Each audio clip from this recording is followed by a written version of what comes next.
Hi friends, welcome to Telugu building construction. ఇంటి నిర్మాణంలో రెండో రోజు వర్క్ అనేది జరుగుతుందండి. ఈ వీడియోలో వచ్చేసరికి మనం గ్రౌండ్ ఫ్లోర్ కట్టుకున్నట్లయితే అందులో పిల్లర్ యొక్క రాడ్లు అనేవి ఏ సైజ్ రాడ్లు అనేవి ఉపయోగించుకుంటారు, పిల్లర్ యొక్క సైజ్ అనేది ఎంత ఉంటుంది, G+1 అయితే ఏ సైజ్ రాడ్లు ఉపయోగించుకుంటారు, G+2 అయితే ఎలా ఉపయోగించుకుంటారు, అలాగే పిల్లర్ గుంటలు ఏవైతే ఉన్నాయో ఇది G+1 కి ఏ లోతు అయితే తీసుకుంటారు, ఎంత వెడల్పులో తీసుకుంటారు, ఇలాంటి ఇన్ఫర్మేషన్ మొత్తం కూడా ఈ వీడియోలో మనం తెలుసుకుందామండి. వీడియో అనేది పూర్తిగా చూడండి, అప్పుడే మీకు క్లియర్ గా అయితే అర్థమవుతుంది. ఇక్కడ మొత్తం 16 పిల్లర్ గుంటలు అనేవి తీస్తున్నారండి. వీటికి సంబంధించి డే 1 వర్క్ లో మనకి 12 గుంటలు అనేవి తీసేయడం జరిగింది. ఇది డే 2 వర్క్ అన్నమాట. మిగిలిన 4 గుంటలు అనేవి తీసి మొత్తం మనకి PCC అనేది కింద మనకి 40 mm కాంక్రీట్ ఉంటుంది కదా, అదైతే మనకి వేసి ఈ వర్క్ కి సంబంధించి కంప్లీట్ చేస్తారు. అలాగే పిల్లర్ బొట్టలు ఇవన్నీ కూడా రెడీ అయిపోయినాయి. ఇక్కడ చూస్తుంది మీరు మ్యాట్స్ అండి. ఈ మ్యాట్లు వచ్చేసరికి 4x4 సైజులో మ్యాట్ అనేది ఉంటుంది. ఒక 6 అంగుళాలు అనేది మనకి పైకి ఎల్ అనేది తిప్పడం జరుగుతుంది. ఇవన్నీ కూడా మ్యాట్స్ అన్నమాట. ఈ మ్యాట్లకు వచ్చేసరికి మనకి 12 mm బార్స్ అనేవి యూజ్ చేస్తారండి. కొన్ని చోట్ల వచ్చేసరికి 10 mm బార్స్ కూడా యూజ్ చేయడం జరుగుతుంది మ్యాట్లకి సంబంధించి. ఇక మనకి ఆల్రెడీ నిన్న తీసిన గుంటలు ఏవైతే ఉన్నాయో అందులో మనకి PCC అనేది వేశారని చెప్పాం కదా, అలా PCC అనేది వేసేసిన 12 గుంటలకి సంబంధించి మార్కింగ్ అనేది చేయడం జరిగిందండి. అంటే పిల్లర్ పొజిషన్ అన్నమాట. పిల్లర్ యొక్క సెంటర్ పొజిషన్ ఎక్కడ వస్తుంది ఏంటి అనేది మొత్తం కూడా మనకి ఈ విధంగా మార్కింగ్ అనేది చేసుకుంటారు. సో ఇలా మార్కింగ్ అనేది చేసుకున్న తర్వాత కరెక్ట్ గా ఈ సెంటర్ లో మనకి గీతలు ఏవైతే గీసారో ఈ పొజిషన్ లో మనకి పిల్లర్ ని నించోబెడతారు అనమాట. ఈ పిల్లర్స్ కి సంబంధించి ఏ సైజు పిల్లర్ కి ఏ రాడ్లు అనేవి యూజ్ చేస్తారు అనేది తెలుసుకోబోయే ముందు ఆల్రెడీ నిన్న కొన్ని కామెంట్స్ అనేవి చేయడం జరిగింది నిన్న చేసిన వీడియోకి సంబంధించి. అందులో G+1 అయితే మనకి పిల్లర్ గుంట ఏదైతే ఉందో ఈ పిల్లర్ గుంట అనేది లోతు ఎంత పెట్టుకోవాలి, పొడవు వెడల్పులు అనేవి ఎంత ఉండాలి, ఇలా ఆ వీడియోలో ఆల్రెడీ చెప్పాను. అయినా కొన్ని కామెంట్స్ అయితే రావడం జరుగుతుంది. అందుకే మీకు బ్రీఫ్ గా ఈ వీడియోలో కొంచెం ఎక్స్ప్లెయిన్ చేయడం అయితే జరుగుతుంది. చూసుకోండి. ఫస్ట్ మీరు ఓన్లీ గ్రౌండ్ ఫ్లోర్ వర్క్ మాత్రమే కట్టుకుంటున్నారు అన్నట్లయితే 3 నుండి 4 అడుగులు లోతు అనేది తీసుకుంటే సరిపోతుంది. లేదు మీరు G+1 ఇల్లు అనేది కట్టుకోవాలి అనుకుంటున్నారు అన్నట్లయితే, అంటే గ్రౌండ్ ఫ్లోర్ పైన మనకి ఫస్ట్ ఫ్లోర్ అనేది వస్తుంది. సో అప్పుడు మీకు 4 అడుగుల నుంచి 5 అడుగుల వరకు కూడా లోతు అనేది పెట్టుకోవాలి. లేదు మీరు ఇక్కడ G+2 అనేది కట్టుకోవాలనుకుంటున్నారు, అంటే గ్రౌండ్ ఫ్లోర్ పైన మరో 2 ఫ్లోర్ అనమాట, మొత్తం 3 స్టేర్ల బిల్డింగ్ అనమాట. సో దానికి సంబంధించి 5 అడుగుల నుంచి 6 అడుగుల వరకు కూడా లోతు అనేది పెట్టుకోవాల్సిన అవసరం అయితే ఉంటుంది.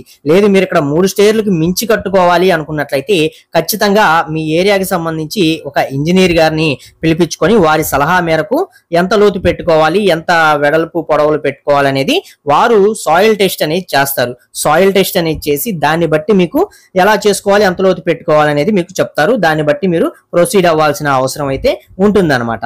అలాగే మనకి సాయిల్ ఏదైతే ఉంటుందో, అంటే మనకి మట్టి ఉంటుంది కదా, ఈ మట్టి కూడా నల్ల మట్టి ప్రాంతాలు ఉంటాయి కొన్ని ప్రాంతాలు, అలాగే మనకి రెడ్ సాయిల్ ఉండే ప్రాంతాలు ఉంటాయి, అంటే ఎర్రమట్టి ప్రాంతాలు అనేవి ఉంటాయి. అలాగే లూజుగా ఉండే మనకి సాయిల్ అనేది ఉంటుంది అనమాట. సో అలాంటి ప్రాంతాలు ఉంటాయి, కొన్ని కొండ ప్రాంతాలు ఉంటాయి. ఇలా ఈ ప్రాంతాలను బట్టి కూడా మనకి ఈ పుట్టింగ్ యొక్క, అంటే మనం ఏదైతే పిల్లర్ గుంట అనేది తీస్తున్నారో దీని యొక్క లోత్ అనేది పెట్టుకుంటూ ఉంటారు. సపోజ్ మీకు బ్లాక్ కలర్ లో ఉండే, అంటే మనకి నల్ల మట్టి ఉండే సాయిల్ ఉందనుకోండి, 5 నుండి 6 అడుగుల వరకు కూడా లోత్ అనేది పెట్టుకోవాల్సి ఉంటుంది. లేదు మీకు ఇక్కడ రెడ్ సాయిల్ ఉంది, అది కొంచెం గట్టిగా ఉంటుంది అనమాట, అలాంటి పొజిషన్ లో మీరు 4 అడుగుల వరకు పెట్టుకోవచ్చు, 4 నుండి 5 అడుగులు పెట్టుకోవచ్చు అనమాట. లేదు మీకు ఇక్కడ లూజు మట్టి ఉంది, అంటే ఊరక డొల్లగా ఉండే మట్టి ఉంది, అలాంటి మట్టి ఉన్న పొజిషన్ లో 5 అడుగుల నుంచి 6 అడుగుల వరకు కూడా మీరు పెట్టుకోవచ్చు లోత్ అనేది. అలాగే రాక్, అంటే మనకి కొండ ప్రాంతాలు ఉంటాయి, అలాంటి ప్రాంతాల్లో వచ్చేసరికి మీకు 3 అడుగుల నుంచి 4 అడుగుల వరకు కూడా లోత్ అనేది తీసుకొని ఈ పిల్లర్ గుంటలు అనేవి వేసుకోవచ్చు అనమాట. ఇక పొడవు వెడల్పుల విషయానికి వచ్చినట్లయితే మనకి పొడవు వెడల్పులు అనేవి 4x4, అంటే 4 అడుగులు పొడవు 4 అడుగులు వెడల్పు అనేది పెట్టుకుంటూ ఉంటారు G+2 వరకు కూడా. అలాగే G+3 లేకపోతే G+4 వరకు కూడా మనకి 5x5, 5 అడుగులు పొడవు 5 అడుగులు వెడల్పు తోటి పెట్టుకుంటూ ఉంటారండి. మీకు అంతకు మించి వెళ్ళాలి అన్నట్లయితే మీరు ఇంజనీర్ గారి సలహా తీసుకొని దాన్ని బట్టి మీరు పొడవు వెడల్పులు కూడా పెంచుకోవాల్సిన అవసరం అయితే ఉంటుంది. ఇది గుర్తుపెట్టుకోండి. ఇక్కడ మీరు గమనించినట్లయితే ముందుగా మ్యాట్ అనేది పెట్టేశారండి. మ్యాట్ అనేది పెట్టేసి మ్యాట్ పైన మనం ఇందాక ఏదైతే మార్కింగ్ అనేది చేసుకున్నారో ఆ మార్కింగ్ కి కరెక్ట్ గా సెట్ అయ్యేటట్టు సెంటర్ లో పిల్లర్ అనేది వచ్చేటట్టు పిల్లర్ బొట్టను అయితే నుంచోబెట్టారు. నుంచోబెట్టి కింద మనకి బార్స్ అనేవి కనిపిస్తున్నాయి కదా, ఈ బార్స్ అనేవి ఇంకా పిల్లర్ అనేది మనకి అటు ఇటు కదలకుండా ఉండటం కోసం మొత్తం బైనింగ్ వైర్లు అనేవి వేసి కింద మొత్తం కూడా మనకి ప్యాకింగ్ అయితే చేసేయడం చేయడం జరుగుతుంది. ఇది మీరు క్లియర్ గా అయితే గమనించవచ్చు. ఇలా మనకి పిల్లర్ ని కరెక్ట్ పొజిషన్ లో నిలబెట్టి దీని తర్వాత నుంచి దీని చుట్టూ సెంటరింగ్ అనేది పెడతారు. అప్పుడు మనకి ఈ పుట్టింగ్ అనేది పోయటం జరుగుతుంది అనమాట. లేదా కొన్ని ప్రాంతాల్లో సైడ్ సెంటరింగ్ అనేది పెట్టరు, మొత్తం పుట్టింగ్ అనేది పోసేస్తూ ఉంటారు. ఇలా రెండు విధాలుగా కూడా చేసుకోవచ్చు, ఇది గుర్తుపెట్టుకోండి. ఇక పిల్లర్ ని బట్టి మనకి ఏ సైజు బార్లు రాడ్లు అనేవి యూస్ చేసుకోవాలి అనేది తెలుసుకుందాం. ముందుగా మనకి జనరల్ గా హౌస్ పర్పస్ లో ఉపయోగించే పిల్లర్ యొక్క సైజెస్ అనేవి తెలుసుకుందాం. ఈ సైజెస్ వచ్చేసరికి మనకి 9x9 సైజ్ లో పిల్లర్ అనేది వేసుకుంటూ ఉంటారు. సో ఇలా 9x9 సైజు అంటే మనకి 9 అంగుళాలు పొడవు 9 అంగుళాలు వెడల్పు అనేది ఉండడం జరుగుతుంది అనమాట పిల్లర్ యొక్క సైజ్ అనేది. సో ఈ పిల్లర్స్ అనేవి మనకి జనరల్ గా ground floor only ground floor మాత్రమే కట్టుకుంటున్నాం అన్న పొజిషన్ లో ఈ పిల్లర్ సైజెస్ అనేవి ఉపయోగించుకుంటారు. దీనికి సంబంధించి 4 మూలల 4 కార్నర్స్ లో మనకి 12 mm బార్స్ అనేవి వేసుకొని ఈ పిల్లర్ యొక్క స్ట్రక్చర్ అనేది మనకి డిజైన్ అయితే చేయడం జరుగుతుంది అనమాట. సో ఈ పిల్లర్ అనేది మీరు 9x9 సైజ్ లో పిల్లర్ అనేది వేసుకున్నట్లయితే మీరు ఒక గ్రౌండ్ ఫ్లోర్ అనేది కట్టుకోవచ్చు. ఆ గ్రౌండ్ ఫ్లోర్ పైన వచ్చేసరికి మీరు జస్ట్ ఒక చిన్న రూమ్ ఏదైనా వేసుకోవచ్చు. అంతకు మించి మీరు G+1 అలా కట్టుకోవడానికి అవకాశం అనేది ఉండదు. అలా మీరు G+1 కి వెళ్లే పని అయితే ఇక్కడ పిల్లర్ యొక్క సైజ్ అనేది కూడా పెంచుకోవాలి, వాటి యొక్క బార్ సైజెస్ అనేవి కూడా పెంచుకోవాలన్నమాట. సో ఇది ఫస్ట్ పిల్లర్ అనమాట. అలాగే రెండో పిల్లర్ సైజ్ వచ్చేసరికి మనకి 9x12 సైజ్ లో ఉండే పిల్లర్ ని వేసుకోవడం జరుగుతుంది. అంటే 9 అంగుళాలు మనకి పొడవు అనేది ఉంటుంది. ఈ వెడల్పు ఏదైతే ఉంటుందో ఇది మనకి 12 అంగుళాలు అనేది రావడం జరుగుతుంది అనమాట. అడుగు పిల్లర్ అంటారు. సో ఈ అడుగు పిల్లర్ కి వచ్చేసరికి మనకి 6 రాడ్లు అనేవి వేసుకోవడం జరుగుతుంది. ఈ 6 రాడ్లు ఈ 6 సువ్వలు ఏవైతే ఉన్నాయో ఇవి మనకి 12 mm బార్స్ అనేవి ఇందులో యూస్ చేస్తారు. అలాగే 16 mm బార్స్ కూడా యూస్ చేస్తారు. ఎలాంటి సిచ్యువేషన్ లో ఎలాంటివి యూస్ చేయాలన్నట్లయితే మీరు ఇక్కడ 9x12 సైజ్ లో ఉండే పిల్లర్ ని మీరు వేసుకుంటున్నారు కనుక ఈ పిల్లర్ యూస్ చేసుకొని మీరు గ్రౌండ్ ఫ్లోర్ అలాగే మీరు ఫస్ట్ ఫ్లోర్ వరకు కూడా కన్స్ట్రక్షన్ అనేది చేసుకోవచ్చు అనమాట. సో మీరు ఇలా ఓన్లీ G+1 వరకే మేము వెళ్తాం అనుకున్నప్పుడు మీరు ఓన్లీ 12 mm బార్స్ అనేవి యూస్ చేసుకొని మొత్తం పిల్లర్ అనేది మీరు బిల్డ్ చేసుకోవచ్చు. లేదు మేము G+1 పైన ఒక చిన్న రూమ్ అనేది వేసుకుంటాం అన్న పొజిషన్ లో మీకు ఏంటన్నట్లయితే ఇందులో 16 mm బార్స్ కూడా ఇంక్లూడ్ చేయాల్సి ఉంటుంది.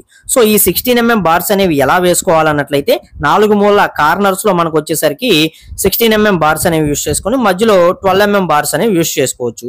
లేదు అన్నట్లయితే 4 మూల కార్నర్స్ ఏవైతే ఉన్నాయో ఈ కార్నర్స్ లో మనం 12 mm బార్స్ అనేవి వేసుకొని సెంటర్ లో వచ్చేసరికి మనకి ఈ 16 mm బార్ అనేది 2 బార్లు అనేవి యూస్ చేసుకొని పిల్లర్ అనేది బిల్డ్ చేసుకోవచ్చు అనమాట. సో ఈ విధంగా మనకి రెండో సైజు పిల్లర్స్ ని ఉపయోగించడం జరుగుతుంది. అలాగే మూడో సైజు వచ్చేసరికి ఇందులో మనకి 9x15 ఇంచెస్ సైజు లో పిల్లర్ ని యూస్ చేయడం జరుగుతుందండి. 9 అంగుళాలు అలాగే 15 అంగుళాలు అనేది యూస్ చేస్తూ ఉంటారు అనమాట. ఈ సైజులో వేసుకునే పిల్లర్ అనేది మనకి G+2 లేకపోతే G+3 వరకు కూడా సరిపోతుంది. ఇందులో వచ్చి మొత్తం 8 బార్స్ అనేవి యూస్ చేయడం జరుగుతుందండి. ఈ 8 బార్స్ లో కూడా మనకి ఏంటన్నట్లయితే ఒక 4 16 mm బార్స్ అనేవి యూస్ చేస్తారు, ఒక 4 12 mm బార్స్ అనేవి యూస్ చేయడం అయితే జరుగుతుంది. ఇది డిజైన్ ని బట్టి ఒక 2 బార్స్ అనేవి మీరు 16 mm అనేది కొంచెం తగ్గించుకొని 12 mm బార్స్ అనేవి 6 యూస్ చేసుకొని మనకి ఏవైతే 16 mm బార్స్ ఉన్నాయో ఇవి 4 బార్స్ అనేవి యూస్ చేసుకుంటూ ఉంటారు. ఇలా వారి యొక్క బడ్జెట్ ని బట్టి కొంచెం డిజైన్ పరంగా ఈ రాడ్స్ అనేవి ఒక రాడ్ అటు ఒక రాడ్ ఇటుగా మార్చుకొని హౌస్ కన్స్ట్రక్షన్ లో ఉపయోగించే మెయిన్ ఈ పిల్లర్స్ సైజెస్ అనేవి మార్చుకుంటూ ఉంటారు వారు కట్టుకునే హౌస్ బిల్డింగ్ యొక్క సైజుని బట్టి అనమాట. ఇంతకు మించి మీరు సైజు అనేవి పెంచుకోవాలి, మీ బిల్డింగ్ యొక్క హైట్ అనేది G+4 G+5 ఇలా ఇంకా పెంచుకుంటూ వెళ్తాం, పైన రూమ్స్ అనేవి వేసుకుంటూ వెళ్తాం. ఇలాంటి అనుకున్న సిచ్యువేషన్ లో ఖచ్చితంగా ఇంజనీర్ గారి సలహా అనేది తీసుకొని వారు ఇచ్చే డిజైన్ ని బట్టి మీరు హౌస్ యొక్క పిల్లర్ సైజెస్ అనేవి పెంచుకోవాల్సిన అవసరం ఉంటుంది. అలాగే వాటిలో యూస్ చేసే ఐరన్ బార్స్ ఏవైతే ఉంటాయో వీటి యొక్క సైజెస్ కూడా పెంచుకొని యూస్ చేసుకోవాల్సిన అవసరం అయితే ఉంటుంది. కొన్ని చోట్ల 18-20 mm బార్స్ అనేవి యూస్ చేసి పెద్ద పెద్ద పిల్లర్స్ కూడా బిల్డ్ చేస్తూ ఉంటారు. అలా బిల్డ్ చేసి పెద్ద పెద్ద పిల్లర్స్ ని ఎలా నిలబెడతారు, ఆ ఫుటింగ్ అనేది ఎలా వేస్తారు, వాటికి సంబంధించిన డీటెయిల్స్, వాటికి అయ్యే ఖర్చు, వాటికి సంబంధించిన ఫుల్ ఇన్ఫర్మేషన్ కూడా మన ఛానల్లో ఆల్రెడీ వీడియోస్ అనేవి చేసి పెట్టాను. ఎవరైనా వాటి గురించి కూడా తెలుసుకోవాలి అనుకున్నట్లయితే మీకు డిస్క్రిప్షన్ లో లింక్ అయితే ఇస్తాను, లేదా ఎంట్రీ స్క్రీన్ లో కూడా ఆ వీడియోస్ అనేవి ప్లే అవుతూ ఉంటే అక్కడ నుంచి చూసి తెలుసుకోండి. ఇక ఈ వీడియోకి సంబంధించి మీకు ఈ బార్స్ అనేవి ఏ సైజ్ లో తీసుకోవాలి, ఎంత లోతు పెట్టుకోవాలి, ఏ సైజ్ లో ఉపయోగించుకోవాలి అనేది మీకు ఫుల్ క్లారిటీ వచ్చిందని చెప్పి నేనైతే అనుకుంటున్నానండి. ఇక మనకి హౌస్ కన్స్ట్రక్షన్ డే 2 లో వర్క్ లో భాగంగా ఇక్కడ మొత్తం కూడా 4 పిల్లర్లు అనేవి మొత్తం నిలబెట్టడం అయితే జరిగింది. మిగతా పిల్లర్స్ అన్ని నెక్స్ట్ డే నిలబెడతారండి. నిలబెట్టేసి మొత్తం పుట్టింగ్స్ కూడా అదే రోజు అయితే వేయడం జరుగుతుంది, 3వ రోజు అనమాట. ఆ వీడియో అయితే మిస్ కాకండి. పుట్టింగ్స్ అనేది ఎలా వేస్తారు ఏంటి, ఆ ప్రాసెస్ ఏంటి ఏంటి, మనకి పుట్టింగ్ యొక్క డెప్త్ సైజెస్ అనేవి ఎలా వేసుకుంటారు, అలాగే ఆ పుట్టింగ్ కి సంబంధించి ఎంత కాస్ట్ అవుతుంది ఏంటి అనేది నేను నెక్స్ట్ వీడియోలో మీకు క్లియర్ గా అయితే ఎక్స్ప్లెయిన్ చేస్తాను. వీడియోస్ అయితే మిస్ కాకండి. మీరు ఇంటి నిర్మాణం అనేది చేసుకోవాలనుకున్నట్లయితే మీకు కంప్లీట్ ప్రాసెసింగ్ అనేది ఈ వీడియోస్ రూపంలో మీకైతే తెలుస్తుంది. ప్లేలిస్ట్ కూడా క్రియేట్ చేసి పెట్టానండి. మనకి house construction day to day work అనే ఆ ప్లేలిస్ట్ అనేది ఉంటుంది. అందులోకి వెళ్ళి మీరు చూసుకున్నా సరే డైలీ పెట్టే వీడియోస్ అన్ని కూడా మీకు అక్కడ వరుసగా కనిపించడం అయితే జరుగుతుంది. సో ఈ వీడియోలోని ఇన్ఫర్మేషన్ అయితే ఇంతేనండి. వీడియో నచ్చింది, మీకు యూజ్ అవుతుంది అనుకున్నట్లయితే తప్పకుండా ఒక లైక్ చేసి సపోర్ట్ చేయండి. ఫస్ట్ టైం కనుక మన ఛానల్ చూస్తున్నట్లయితే సబ్స్క్రైబ్ చేసుకోండి, పక్కనే ఉండే బెల్ ఐకాన్ అనేది ఆల్ లో పెట్టుకోండి. మరొక మంచి వీడియో అయితే కలుసుకుందాం. Okay, thank you for watching guys.